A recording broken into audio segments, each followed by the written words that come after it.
बड़ी ही उदास थी आज की शाम। अगले जन्म की आशा के समान कोई तारा चमक रहा था। अंधेरे पखवाड़े के दिन थे। ऐसी निरस शाम को अंबाला गांव के चबूतरे पर ठाकुर जी की आरती की सब बाट देख रहे थे। छोटे छोटे बच्चों की भीड़ लगी थी। किसी के हाथ में चांद सी चमकती कांसे की झालर झूल रही थी, तो कोई बड़े बड़े नगाड़ों पर चोट करने की प्रतीक्षा कर रहा था। छोटे छोटे बच्चे इस आशा में नाच रहे थे कि प्रसाद में उन्हें मिश्री का एक आध टुकड़ा, नारियल की 2 फांकें तथा तुलसी जल से सुगंधित मीठा चरणामृत मिलेगा। बाबा जी ने अभी तक मंदिर को नहीं खोला था। कुएं के किनारे पर बैठे बाबा जी स्नान कर रहे थे। बड़ी उम्र के लोग छोटे बच्चों को उठाए आरती की प्रतीक्षा में चबूतरे पर बैठे थे। सभी चुप्पी साधे थे। यह ऐसी शाम थी। बड़ी ही उदास थी ये शाम। अत्यंत धीमी आवाज में किसी ने बड़े ही दुख से कहा, ऋतुएं मंद पड़ती जा रही हैं। दूसरा इस दुख में वृद्धि करते हुए बोला, यह कलयुग है। अब कलयुग में ऋतुएं खिलती नहीं, खिलें तो कैसे खिलें। तीसरे ने कहा, ठाकुर जी का मुखार विंद कितना मलिन पड़ गया है। चौथा बोला, 10 वर्ष पहले उनके मुख पर कितना तेज था।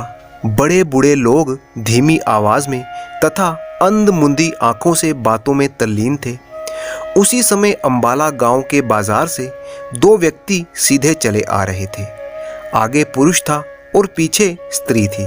पुरुष की कमर में तलवार और हाथ में लकड़ी थी। पुरुष को एकदम पहचाना नहीं जा सकता था, परंतु राजपुतानी अपने पैरों की चाल से और घेरेदार लहंगे तथा ओढ़नी से पहचानी जाती थी। राजपूत ने लोगों को राम राम नहीं किया। इससे गांव के लोग समझ गए कि ये अजनबी हैं। अपनी ओर से ही लोगों ने उन्हें कहा राम राम। उत्तर में राम राम कहकर यात्री जल्दी जल्दी आगे चल पड़ा।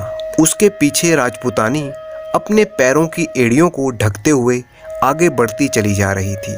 एक दूसरे के मुंह की ओर देखते हुए लोगों ने कहा, ठाकुर जी कितनी दूर जाना है। जवाब मिला, यही कोई आधा मील। तब तो आप लोग यहीं रुक जाइए। क्यों, इतना जोर क्यों दे रहे हो? यात्री ने कुछ तेजी से कहा। इसका कोई खास कारण नहीं है, परंतु समय अधिक हो गया है और साथ में महिला है, इसी से हम कह रहे हैं। अंधेरे में बिना किसी कारण के जोखिम क्यों लेते हो? फिर हम यहाँ पर सब आपके भाई बंधु हैं, इसीलिए आप रुक जाइए। मुसाफिर ने जवाब दिया, अपनी ताकत का अंदाजा लगाकर मैं सफ़र करता हूँ। मर्दों के लिए समय समय क्या होता है। अब तक तो अपने से बढ़कर मैंने कोई बहादुर नहीं देखा।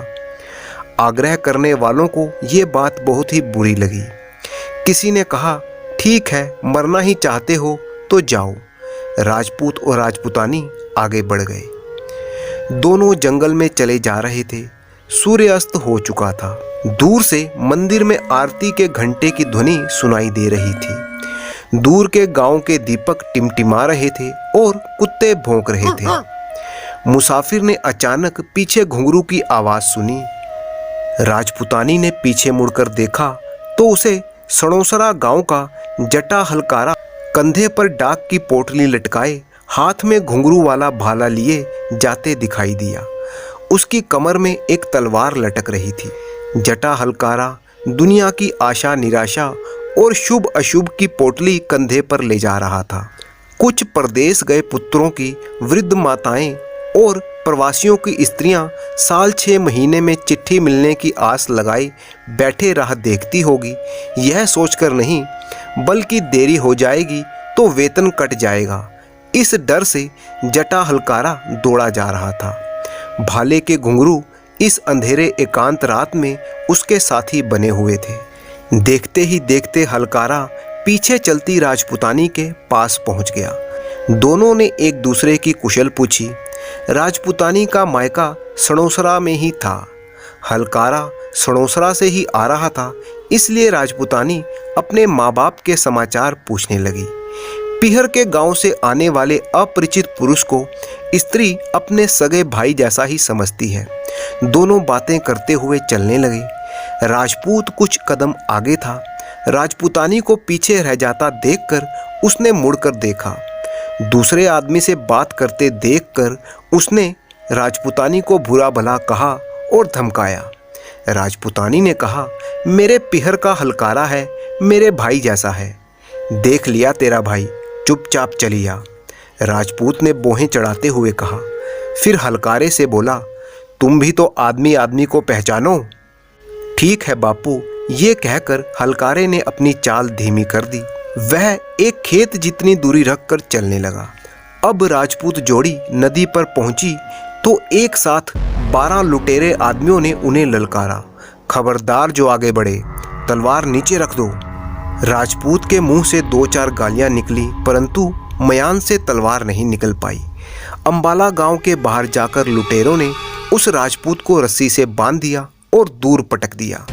बाई, गहने उतारो, एक लुटेरे ने राजपुतानी से कहा। बेचारी राजपुतानी अपने शरीर पर एक एक गहना उतारने लगी। राजपुतानी की सुंदरता को देखकर कुछ जवान लुटेरों ने उसका मजाक उड़ाना शुरू कर दिया। राजपुतानी शांत रही, लेकिन जब लुटेरे बढ़कर उसके निकट आने लगे तो जहरीली नागिन की तरह फुकारती हुई वो राजपुतानी खड़ी हो गई। लुटेरों ने यह देखकर अट्टाहस किया। अंधेरे में राजपुतानी ने आकाश की ओर देखा। जटा हलकारा के घुंघरुओं की आवाज उसके कानों में पड़ी। राजपुतानी चीख उठी, भाई दौड़ो, बचाओ। हलकारे ने तलवार खींच ली और पलक झपकते ही वहां पर आ पहुंचा। बोला, खबरदार जो उस पर हाथ उठाया। 12 लुटेरे लाठियां लेकर उस पर टूट पड़े। हलकारे ने तलवार चलाई और 7 लुटेरों को मौत के घाट उतार दिया। उसके सिर पर लाठियों की वर्षा हो रही थी, परंतु हलकारे को लाठियों की चोट का पता ही ना था। राजपुतानी ने शोर मचा दिया। मारे डर के सारे लुटेरे भाग गए। उनके जाते ही हलकारा चक्कर खाकर गिर पड़ा। उसके प्राण पखेरु उड़ गए। राजपुतानी ने अपने पति की रस्सियां खोल दी और उठते ही राजपूत बोला, अब हम चलेंगे। कहाँ चलेंगे? स्त्री ने दुखी होकर कहा। तुम्हें शर्म नहीं आती? 2 कदम साथ चलने वाला वह ब्राह्मण घड़ी भर की पहचान के कारण मेरी शील की रक्षा करते हुए मरा पड़ा है, और मेरे जन्म भर के साथी तुम्हें अपना जीवन प्यारा लगता है। ठाकुर, चले जाओ अपने रास्ते। अब हमारा काग और हंस का कोई साथ नहीं हो सकता। मैं तो अब अपने बचाने वाले ब्राह्मण की चिता पर ही भस्म हो जाऊंगी। ठीक है, तेरे जैसी मुझे और मिल जाएगी। ये कहता हुआ राजपूत वहां से चला गया। हलकारे के शव को गोद में लेकर राजपुतानी सुबह तक उस भयंकर जंगल में बैठी रही। उजाला होने पर उसने इर्द गिर्द से लकड़ियां इकट्ठी की और चिता रचा दी।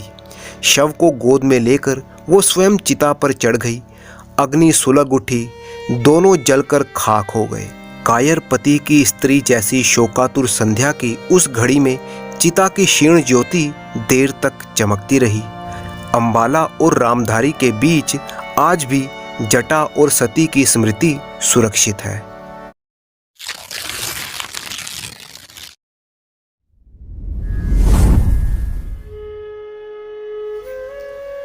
पुराने समय की बात है।